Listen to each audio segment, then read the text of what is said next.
All right, so another bestsellers.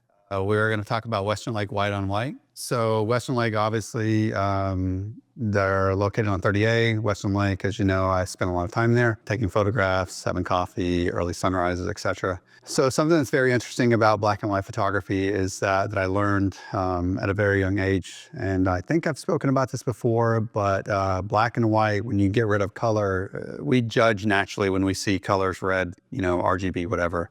Any color that we see, we automatically and like subconsciously equate that to some kind of emotion. And black and white, you're able, at least in my experience, you're able to focus on the subject matter. So for me, this happened at a young age. When you shot film, you had to pick black and white or you had to pick color film. And so whenever I did a lot of travel photography in Mexico and Costa Rica, you had to pick it. So I chose black and white photography.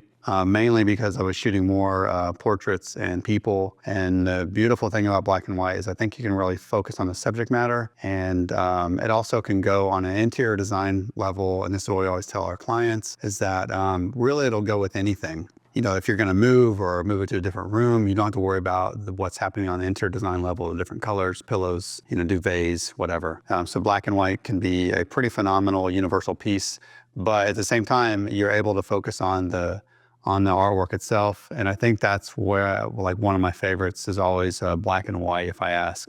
In the previous one, I talked about Humble Hands being in a black and white as well. I think that may be where I'd mentioned about the black and white versus color. So black and white Western Lake White on White, I think has been a very popular seller, probably one of the most sold pieces and images, just because of that fact, is that we're able to really have it as I guess we just don't judge going back to the color palette, and it'll fit neutrally in a lot of the places in your home. And to top that, or to go even further, we have printed that on brushed aluminum, which it creates a lot of negative space. So there's kind of an abstract artistic approach on that.